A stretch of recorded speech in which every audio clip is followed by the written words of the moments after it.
तो chapter cell fundamental unit of life में हमने रिवीजन का फर्स्ट पार्ट बताया था, जिसमें सेल मेम्ब्रेन तक हम चर्चा किए थे।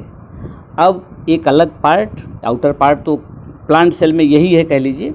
एनिमल सेल में आउटर मेम्ब्रेन सेल मेम्ब्रेन थी, लेकिन प्लांट सेल में एक एडिशनल आ गई है, तो सेल वॉल की चर्चा करते हैं बुक के ही सीक्वेंस में। तो ये आपका रिवीजन विथ एनसीईआरटी है ही है, बुक की हेल्प से और इस वीडियो की हेल्प को लेते हुए आप आसानी से अपना कोर्स रिवाइज कर सकेंगे। तो ये सेल वॉल क्या है? Plant cell in addition to the plasma membrane have another rigid outer covering called the cell wall.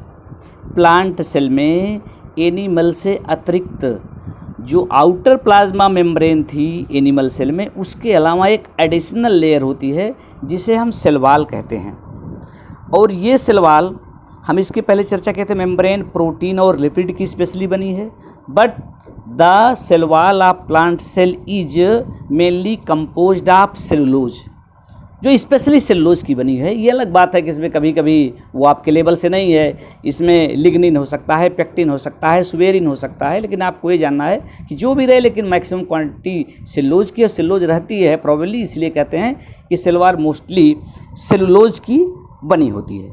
अब परमेबिलिटी को लेकर के अभी एक डिफरेंस कह देते हैं कि प्लाज्मा मेम्ब्रेन सेलेक्टिवली परमेबल थी, और ये जो होती है परमेबल होती है, यानी पार्टिकल्स को ये डिसाइड नहीं करे कौन जाए कौन आएगा, जो उस साइज़ के होते हैं। इसमें होल्स भी होते हैं, अपर्चर्स होते हैं, जिससे हो करके मटेरियल अंदर जा सकता है, लेकिन मेम्ब्रेन फिर डिसाइड करेगी कि इसको आगे जाने देना है कि नहीं। अगर ऐसे कोई आ भी रहा है, प्लाज्मा मेम्ब्रेन ने बाहर सेल से कर दिया है, तो बाहर ये चला जाएगा। हाँ, अब ये इसके होने की वजह से, जैसे यहाँ पर बताया गया है कि living plant cell loses water through osmosis, there is shrinkage or contraction of the content of the cell away from the cell wall. This phenomenon is known as the plasmolysis. इसकी चर्चा हम ऑलरेडी कर चुके हैं कि जब cell से water बाहर जाता है, एक्सॉस्मोसिस इसको कहे हैं, टर्म यहाँ नहीं यूज़ किया गया है। सेल में श्रिंकेज होता है, तो होता क्या, अंदर का जो मटेरियल होता है वो सेल वॉल को छोड़ के अंदर की ओर श्रिंक करता है। प्रोटोप्लाज्मिक मटेरियल के इसी श्रिंकेज को ही कहा जाता है प्लाज्मोलिसिस। तो ये टर्म है। अब आगे दूसरा चैप्टर सेल वॉल आप जान गए, सेलुलोज की बनी है, एनिमल सेल में नहीं होती है। एनिमल सेल प्लांट सेल में डिफरेंस के रूप में भी यूज कर सकते हैं। अब बात यह है कि इसका मेन वर्क क्या हो गया। तो सेल वॉल प्लांट्स में है, फंजाई में है, बैक्टीरिया में है, तो ये एडिशनल कवरिंग है।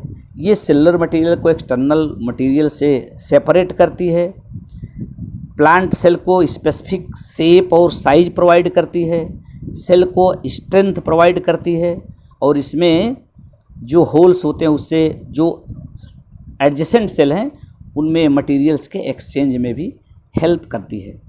अब आते हैं सेकंड जो मेन प्रोमिनेंट, ये तो अभी हम बाहर की बात कर रहे हैं, सेल मेम्ब्रेन और सेल वॉल। तो अंदर की बात करें तो बहुत से जो पार्ट होते हैं सेल के, उसमें सबसे इम्पॉर्टेंट पार्ट है न्यूक्लियस।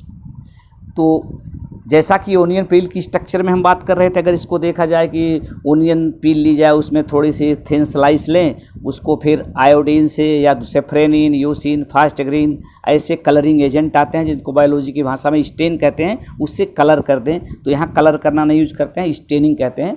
तो किसी स्टेन से, जैसे सेफ्रेनिन से, अगर उसको हम स्टेन करके फिर माइक्रोस्कोप से देखें, स्टेनिंग करने का पर्पज़ ये होता है, स्टेन करने से अलग अलग पार्ट अलग कलर में दिखने लगते हैं, तो डिफरेंट कलर में हो जाते हैं। तो सेल के डिफरेंट इंटरनल पार्ट्स जो होते हैं इजीली उनको आइडेंटिफाई कर सकते हैं, देख सकते हैं। इसीलिए जो भी माइक्रोस्कोप चीज़ होती है माइक्रोस्कोपिक, उसको देखने के लिए माइक्रोस्कोप यूज़ करते हैं। माइक्रोस्कोप यूज़ करने से पहले उसको स्लाइड पर रखते हैं, और स्लाइड पर रखने से पहले उसकी स्टेनिंग कर लेते हैं, जिससे ईजिली वो दिखने लगे। तो न्यूक्लियस में अगर बात करें तो ये सेल का इम्पॉर्टेंट पार्ट है। यहाँ तक कि सेल में होने वाली डिफरेंट एक्टिविटी को न्यूक्लियस ही कंट्रोल करता है, इसीलिए कभी कभी इसे ब्रेन ऑफ द सेल कहा जाता है। टर्म को ध्यान देना है, nucleus is called the brain of the cell. और कभी कभी इसको इंजीनियर भी कहते हैं। अगर सेल को एक चलती हुई फैक्ट्री मान लें, तो जैसे उसमें जितने पार्ट उनका अपना अपना फंक्शन है, मान लीजिए वो सब कार्य करता है काम करने वाले, तो इंजीनियर जैसे उनको हैंडल करता है, गाइड करता है, डायरेक्शन देता है, ऐसे ही ये सेल में होने वाली डिफरेंट एक्टिविटी को कंट्रोल करता है। और न्यूक्लियस चारों ओर से डबल लेयर से कवर्ड होता है इसकी, और इस जो कवरिंग होती है उसे न्यूक्लियर मेम्ब्रेन कहते हैं। और न्यूक्लियर मेम्ब्रेन में भी पोर्स होते हैं, एपर्चर्स होते हैं, जो हेल्प करते हैं जो न्यूक्लियस से कोई मटेरियल सब्सटेंस बाहर आता है, साइटोप्लाज्म में आता है या साइटोप्लाज्म में कुछ मटेरियल अंदर जाता है, यानी न्यूक्लियर मेम्ब्रेन में जो ये पोर्स हैं, जो छेद हैं, होल्स हैं, वो हेल्प करते हैं एक्सचेंज में, exchange between nucleoplasm and cytoplasm. Nucleoplasm is the material inside the nucleus, cytoplasm is outside of the nucleus. तो एज पर रिक्वायरमेंट साइटोप्लाज्म से मटेरियल न्यूक्लियस में भी जा सकते हैं, न्यूक्लियस से मटेरियल साइटोप्लाज्म में यानी बाहर आ सकते हैं। इसमें हेल्प करता है जो इसके पोर हैं। अब न्यूक्लियस में और भी क्रोमैटिन थ्रेड्स होते हैं, न्यूक्लियोलस होता है, इसकी चर्चा डिटेल में आपको नहीं जाननी है, आपके लिए अच्छी बात है, लेकिन एक चीज़ को नहीं भूलना है कि nucleus contains chromosome which are visible as rod shape structure only when the cell is about to divide. जब सेल में जनरली थ्रेड लाइक स्ट्रक्चर होते हैं जिन्हें क्रोमैटिन थ्रेड कहते हैं, लेकिन ये जानते हैं सेल थियरी में एक बात आ चुकी है, new cells always originate from the pre existing cell. नई सेल पुरानी सेल से बनती है। कैसे बनती है? By the division of old cell. Pre existing cell, जो पहले वाली सेल डिवाइड होती है, नई सेल बनती है। जो सेल डिवाइड होती है उसे कहते हैं मदर सेल। मदर सेल के डिवीजन से जो सेल बनती है नई, उसे कहते हैं डॉटर सेल। तो cell division is the process of formation of daughter cell from pre existing mother cell. तो जब ये सेल डिवाइड होने को होती है, जिसको हम क्रोमैटिन थ्रेड कह रहे हैं, ये विजिबल हो जाते हैं, क्लियर कट अलग अलग दिखने लगते हैं रॉड शेप स्ट्रक्चर में, तब इन्हें कहते हैं chromosome. And chromosomes contain information for inheritance of character from parent to next generation. इसी क्रोमोसोम की हेल्प से जो कैरेक्टर होता है पेरेंट्स का, वो एक जनरेशन से अगली जनरेशन में पहुंचता है। क्रोमोसोम क्यों इनको ले जा सकता है, इसमें ये कैपेबल क्यों है कैरेक्टर्स को ले जाने में, तो उसके लिए आपको जानना है, इसमें एक स्पेसिफिक मटेरियल पाया जाता है जो डीएनए है, जिसका फुल फॉर्म है डीऑक्सीराइबोन्यूक्लिक एसिड। तो डीएनए वो मटेरियल है जो कैपेबल है कैरेक्टर्स को एक जनरेशन से अगली जनरेशन में ले जाने में, और ये क्रोमोसोम में होता है। तो क्रोमोसोम जाता है, केवल डीएनए नहीं जाता, क्रोमोसोम एक जनरेशन से अगली जनरेशन जाता है। तो जब क्रोमोसोम जाएगा तो डीएनए उसके साथ ले जा करके कैरेक्टर्स को भी अगली जनरेशन में पहुंचाता है। तो चूंकि क्रोमोसोम है, डीएनए उसी के साथ है, तो कभी कभी कहा जाता है कैरेक्टर्स कौन ले जाता है, क्रोमोसोम एक जनरेशन से दूसरी जनरेशन में ले जाता है। लेकिन आप ये भी जानते हैं डीएनए का भी यही काम है। ये अलग बात है, क्रोमोसोम जहाँ जाएगा कैरेक्टर ले जाने वाला, डीएनए भी उसी के साथ रहेगा। तो जब थ्रेड लाइक है तो क्रोमैटिन थ्रेड है, बाद में वही क्या हो गया, ये क्रोमोसोम हो गए। अब ये क्रोमोसोम का जो नंबर होता है, ये अलग अलग लिविंग बीइंग में, अलग अलग ऑर्गेनिज्म में अलग हो सकता है, लेकिन जनरली ये क्रोमोसोम का नंबर पेयर में होता है। जैसे किसी भी सेल में, किसी लिविंग बीइंग की सेल में देखें तो क्रोमोसोम का नंबर अलग अलग तो हो सकता है, लेकिन ये होता है कि इसमें 5 पेयर हैं, इसमें 7 पेयर हैं, इसमें 10 हैं, इसमें 15 हैं, जो भी ये पेयर में रहते हैं। जैसे इंसान की बात करते हैं, इसकी एक कॉमन सेल में 23 पेयर या 46 क्रोमोसोम होते हैं। अब न्यूक्लियस की चर्चा तो हमने कर लिया, लेकिन यहाँ पर एक बात ये कहना बहुत ज़रूरी है, जो मेन टॉपिक आपका है अगला, what is difference between prokaryotic and eukaryotic cell. 2 type की सेल्स हैं, और ये 2 टाइप की सेल का जो कॉन्सेप्ट है वो न्यूक्लियस के बेस पर ही किया गया है। There are 2 type of cell on the basis of nucleus. Nucleus किस फेज में है, किस पोजीशन, उसके बेस पर सेल को 2 कैटेगरी में डिवाइड कर दिया गया, एक प्रोकैरियोटिक और एक यूकैरियोटिक सेल।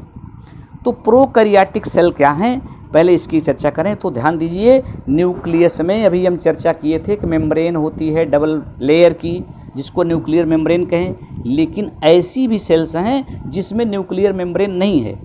जिसमें न्यूक्लियर मेम्ब्रेन नहीं है तो उसमें अंदर के न्यूक्लियस का जो मटेरियल, न्यूक्लियर मटेरियल, तो न्यूक्लियस को आप मान सकते हैं 2 चीज़ से बना है, एक न्यूक्लियर मटेरियल और एक न्यूक्लियर मेम्ब्रेन, या कह लीजिए membrane along with the material enclosed inside the membrane. तो जब ये न्यूक्लियर मेम्ब्रेन नहीं होता है तो अंदर का मटेरियल, जैसे हमने कहा डीएनए इसका है, वो साइटोप्लाज्म में फैल जाएगा, लेकिन अपने नेचर के नाते पूरे में डिस्पर्स ना होकर के एक जगह इसका डेंस मास बनता है।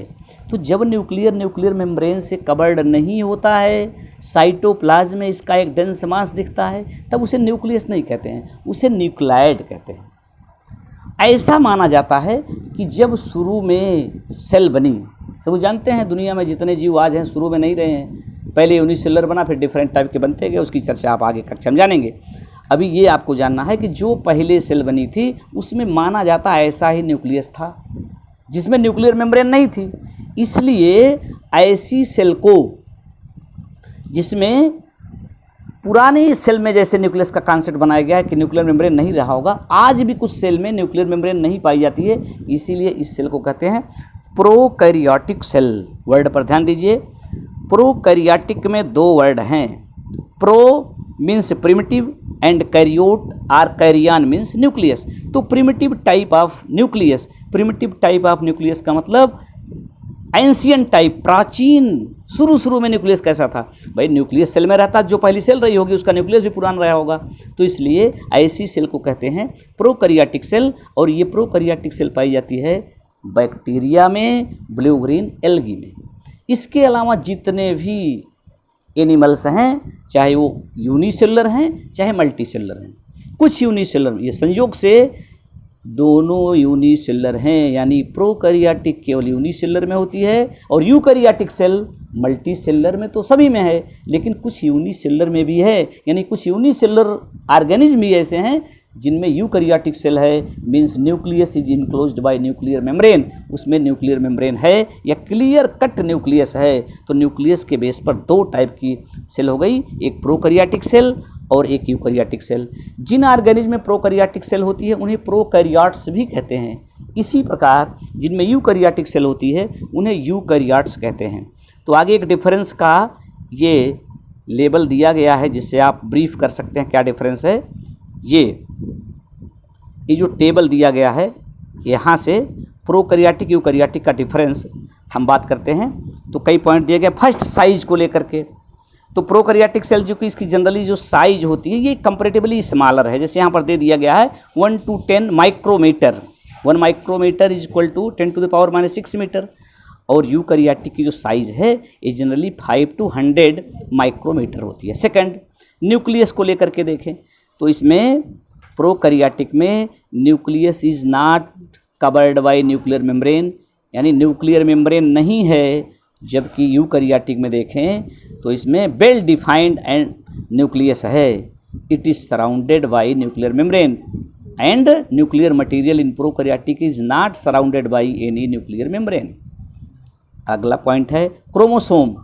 क्रोमोसोम यहाँ सिंगल होता है और यूकैरियोटिक में वही न्यूक्लियोटाइड के फॉर्म में एक थ्रेड होता है और यूकैरियोटिक में मोर देन 1 क्रोमोसोम होते हैं। ऐसे ही नेक्स्ट डिफरेंट है मेम्ब्रेन बाउंड सेल ऑर्गेनेल्स। अभी सेल ऑर्गेनेल्स की चर्चा हम फिर करेंगे बाद में, इसके बाद वाली हेडिंग में, लेकिन ये जो कई सेल के अंदर कई स्ट्रक्चर आपने नाम सुना है, mitochondria, Golgi body, endoplasmic reticulum etcetera, तो इनकी चारों ओर भी मेम्ब्रेन होती है। तो ये जो मेम्ब्रेन बाउंड स्ट्रक्चर्स हैं जिन्हें हम सेल ऑर्गेनेल्स पहले भी कह चुके हैं, अभी चर्चा इसकी फिर करेंगे, तो membrane bound cell organelles like mitochondria, Golgi body, endoplasmic reticulum ये नहीं पाए जाते हैं, जबकि यूकैरियोटिक सेल में ये पाए जाते हैं। 4 पॉइंट हो गया। एक पॉइंट इजीली आपको याद करने के लिए बता दें जो बुक में नहीं दिया गया है, 5वां भी जान लीजिए। राइबोसोम की चर्चा आगे हम करेंगे, अभी जान लीजिए राइबोसोम के 2 टाइप होते हैं, 70S एंड 80S।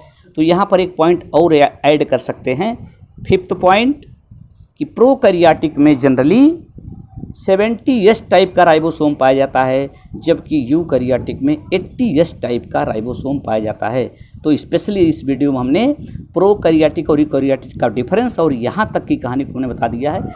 अगली चर्चा में, अगले वीडियो में हम अलग अलग सेल ऑर्गेनेल्स की चर्चा करेंगे। Thank you.